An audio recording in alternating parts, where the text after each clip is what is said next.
Sebanyak 12 partai politik telah menandatangani piagam pernyataan dan merekomendasikan mendukung serta siap memenangkan pasangan Ridwan Kamil dan Suswono di pemilihan Gubernur Jakarta 2024. Mahkamah Konstitusi mengubah aturan pemilihan kepala daerah dan mengizinkan partai politik untuk mengusung calonnya tanpa harus memiliki kursi di DPRD. MK resmi menghapus ambang batas parlemen 25% yang sebelumnya menjadi syarat pencalonan pilkada. Gugatan yang dilayangkan oleh Partai Buruh dan Partai Gelora tersebut pun dikabulkan sebagian oleh para hakim konstitusi. Untuk DKI Jakarta, ambang batas pengajuan calon gubernur kini hanya berada di angka 7,5% dari semula 20%. Assalamualaikum warahmatullahi wabarakatuh. Waalaikumsalam warahmatullahi wabarakatuh. Alhamdulillahirabbil alamin. Lanjut Bung kamera. Ya Bung Alfian, memang kalau kita melihat situasi politik belakangan ini, umat Islam itu cenderung tidak bisa berdiri sendiri, harus nempel, harus berharap dengan partai lain, harus menghadapi dilema, Bung Alfian. Contohnya di Pilkada Jakarta kali ini kan. Nah, jadi pertanyaan saya langsung gini, Bung Alfian. Kenapa kita umat Islam itu ketika pemilu atau pilkada selalu dihadapkan dengan dilema, Bung Alfian? Jadi mau nggak mau kita harus ngikut begini. Jadi kita nggak punya aturan sendiri. Misalkan, gue maunya calon ini dengan si ini, ayo kita majuin di pilkada ini. Itu gimana tuh, Bung Alfian? Untuk awal, silakan. Ya, pemirsa, kita coba catat dulu, flashback sedikit saja. Tanggal 14 Februari 2024 kita mengadakan Pileg dan Pilpres. Yep. Pileg itu pemilihan legislatif, Pilpres itu pemilihan presiden. Nah, tanggal 27 November tahun 2024 juga Pak masyarakat perlu mencatat. Mulanya ingin ditarik paksa ke bulan September supaya seluruh proses itu dalam komando Jokowi. Dan nggak tahu apa ini permainan apa lagi, kembali ke tanggal semula. Yang saya ingin merespon awal, Bung Kameramen, menghadapi musim pemilu sejak saya terlibat langsung dan mengerti bagaimana dinamika politik secara partai politik maupun peran politik. Yang pertama adalah dilema. Yang kedua tidak siap. Yang ketiga bingung. Dan terus-menerus akhirnya hanya menggerutu-gerutu. Dan kelihatannya ini perbincangan kita kali ini menjadi penting untuk menjadi inspirasi. Dan kita mulai melakukan icebreakers bahwa kita tidak boleh begini terus. Maka sesal dahulu pendapatan, sesal kemudian tidak berguna.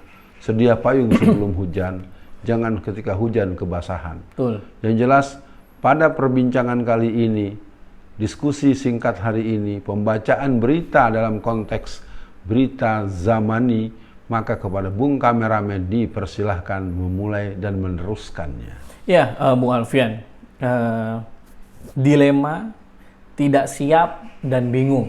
Nah, itu kata kunci yang tadi Bung Alfian sampaikan. Nah, kita melihat kan, Bung Alfian itu sudah gencar di Jawa Tengah, di Jakarta, bahkan akan ke Lampung juga. Itu ada pendidikan politik Islam, Bung Alfian. Nah, saya juga beberapa kali membersamai Bung Alfian, ternyata orang itu baru merasa acara tersebut bermanfaat ketika sudah melewati acara tersebut, Bung Alfian.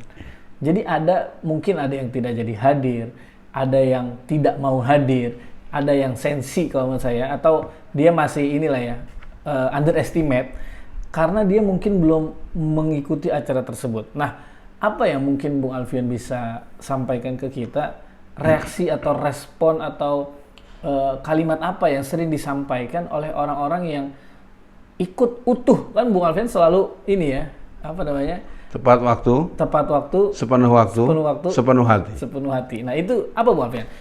Yang Bung Alfian dengar dari peserta yang mungkin di awalnya nggak terlalu tertarik diajak temennya atau hanya sekedar ngefans dengan Ustadz Alfian, ternyata wah mantap juga nih. Gimana tuh Bung Alfian? Secara umum masyarakat itu kalau ada perkumpulan orang dengan tema politik, Bung Kameramen, mereka menganggap si penyelenggara itu sudah pegang uang banyak dan si penyelenggara itu punya fasilitas banyak dan si penyelenggara itu sudah ngambil keuntungan banyak, sehingga orang ingin ikut itu. Pertama males karena gua cuma dieksploitasi. Sekali lagi kepada pemirsa, itu tidak bisa dialamatkan kepada tim yang mengelola pendidikan politik Islam yang kebetulan saya menjadi salah satu orang yang ikut membersamai teman-teman. Program kita untuk sampai waktu yang tidak terlalu jauh adalah se-Jawa Raya dan se-Sumatera Raya plus Indonesia Raya yang punya kesempatan bertemu. Hari ini, bulan ini untuk di Jakarta saja kita menyelenggarakan 2 kali dalam hitungan sepekan kemarin ini. Yang berikutnya kita akan di Lampung, dan selebihnya saya ingin meminta kepada semua yang menginginkan perlawanan kita terhadap rezim otoriter, rezim oligarki, rezim kartel, dan rezim-rezim yang penuh dengan anasir-anasir yang seolah-olah mereka tidak bisa diimbangi, maka kita akan lawan mereka dengan kesadaran berpolitik juga hak kaum mayoritas umat Islam Indonesia. Iya, Bu Alfian. Jadi memang mungkin buat teman-teman yang penasaran atau belum terjangkau dengan pendidikan politik Islam ini, jadi di bawah ini ada tulisan berjalan, ada yang kontak langsung dengan UAT. Nah, itu bisa langsung ditanyakan. Mungkin teman-teman di daerahnya ada pilkada yang dilema juga.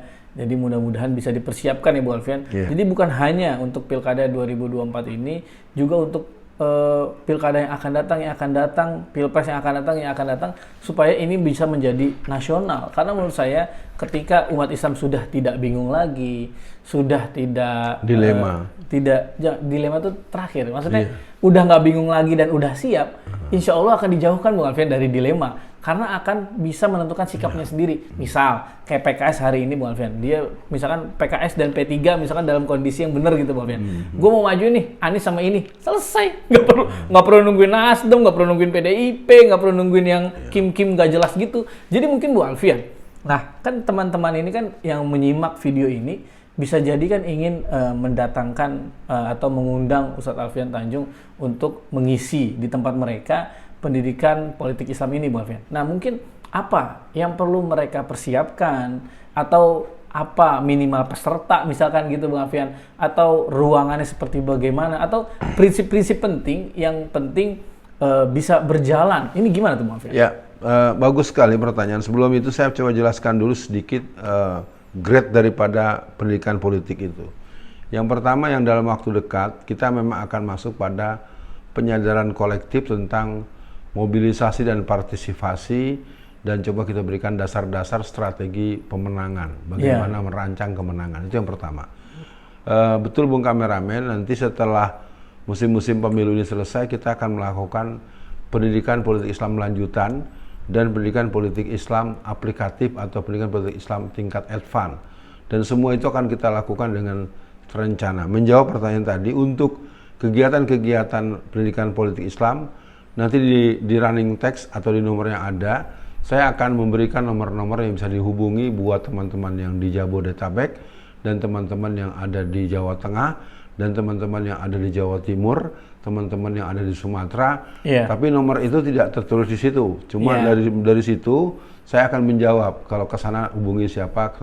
Yang pertama. Yang kedua, acara ini sebenarnya merupakan sebuah semacam pendidikan yang lazimnya sebuah interning atau indoor ya, semacam kelas indoor itu. Mungkin saya ingin katakan kelasnya kelas andragogi system.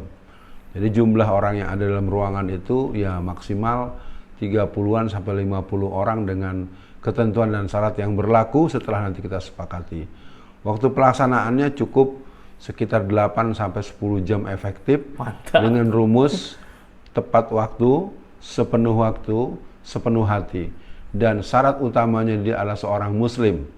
Dia tidak dipersyaratkan dari partai mana.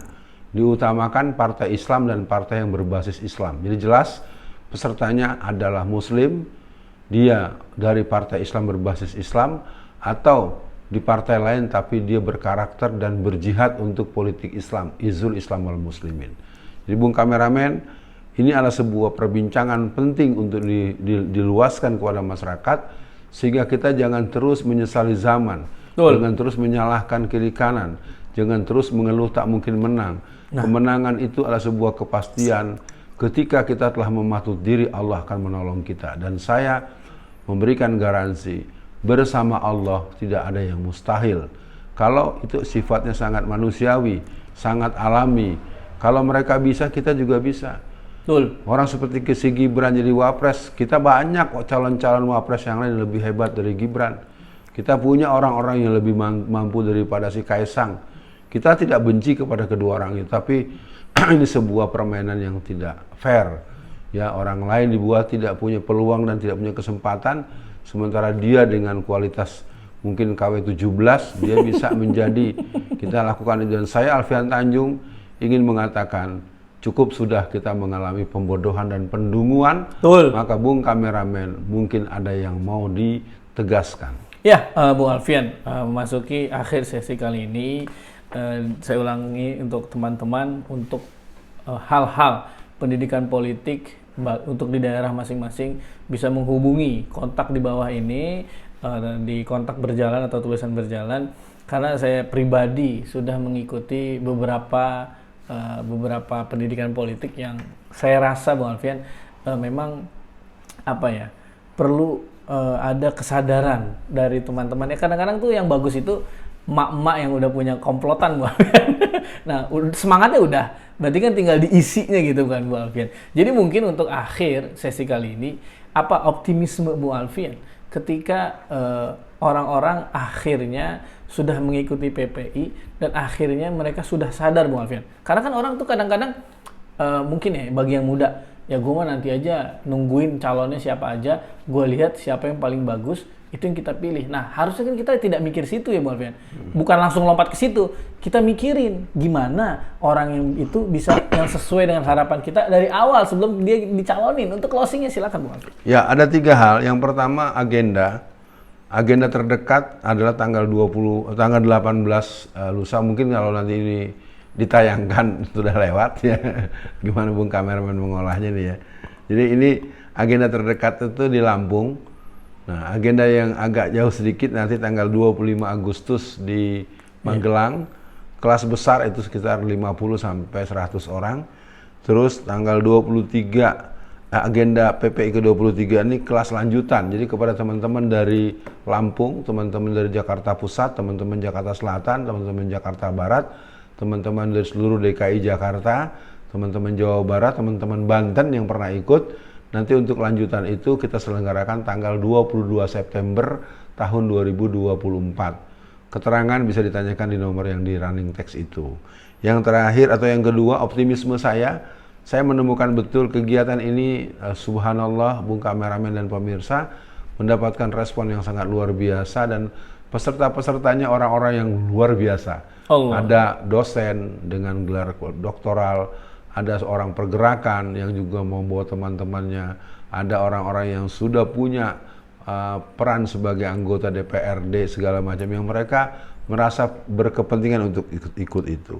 Yang ketiga, yang terakhir, mohon doa juga buat seluruh masyarakat Indonesia, terutama kaum muslimin, para ulama, agar kita mempunyai kelembagaan resmi, baik berupa perguruan maupun pesantren, maupun lembaga-lembaga yang memang secara sistematis menyiapkan pemimpin-pemimpin masa depan yang berhaluan Islam, yang tidak sektarian dan tidak hizbiyah, dan tidak menjadikan orang tertentu atau partai tertentu menjadi sebuah keharusan-keharusan yang sifatnya subjektif.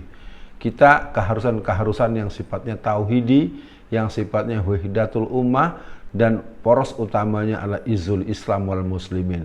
Sekali lagi, untuk seluruh masyarakat Indonesia, kita punya waktu hanya kurang lebih 3 bulan. Mari bergerak.